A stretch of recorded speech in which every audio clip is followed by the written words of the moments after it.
All right, today we're going to dive into something truly brilliant, a tool that takes one of the most abstract subjects you can think of, mathematics, and makes it something a child can actually see and hold and understand. We are talking about Montessori's golden beads. But first, just think about this for a second. How do you really explain what 1,000 means to a 5-year-old? I mean, you can write the number down, a 1 with 3 zeros, but that's just a symbol. The actual quantity, the bigness of it compared to just 1, well, that's a huge abstract jump. And honestly, it's one of the biggest roadblocks in early math.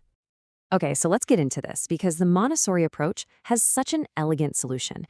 Instead of starting with symbols on a piece of paper, it starts with something real. It makes these abstract numbers totally concrete.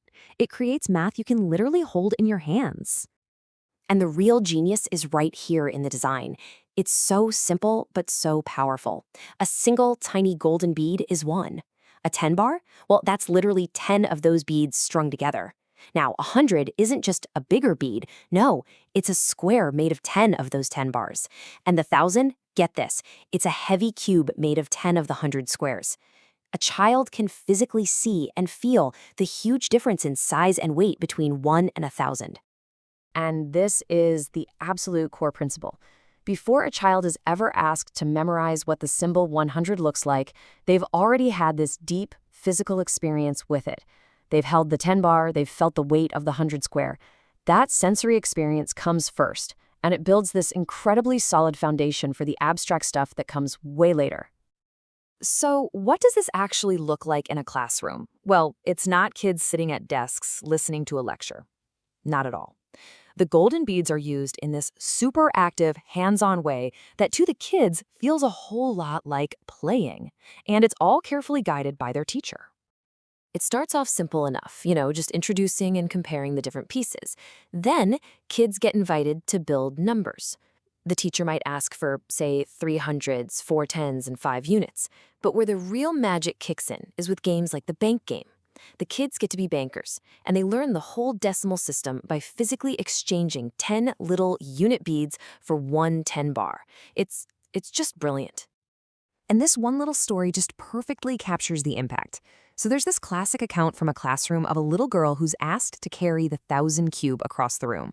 It is heavy for her, it's awkward, and when she finally gets it to the mat, she looks up with total awe on her face and just says, "This is big." See, in that moment, she doesn't just know the word 1,000, she feels it in her bones. So now imagine that same little girl being asked to build the number 2,345. After feeling the real weight of just one of those cubes, she now gets the sheer scale of what she's about to make. She goes and gets 2 of those heavy 1,000 cubes, 3 of the 100 squares, 4 10 bars, and 5 little unit beads. She lays it all out. So what's actually going on here? She is not just pulling a string of digits from her memory. No way. She's physically building the number. She's having a direct, personal, and totally unforgettable experience with the quantity of 2,345. This is understanding from the inside out, not just memorizing a bunch of rules. Now, of course, the goal isn't for kids to use beads forever.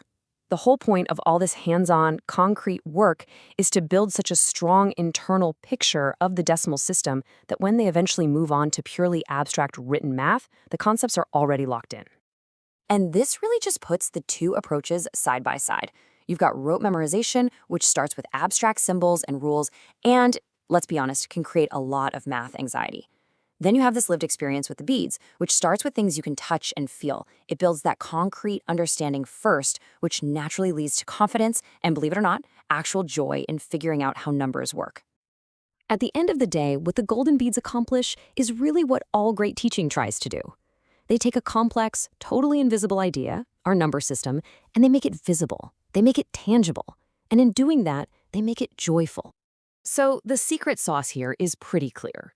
You always start with the physical stuff before you introduce the symbols. You build up slowly from small to large. You use games to make it exciting and social.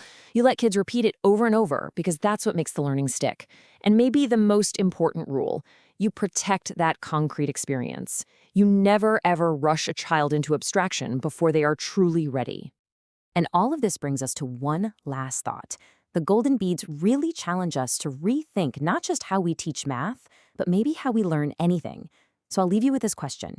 What if math wasn't something you just had to memorize, but was something you could actually build with your own two hands?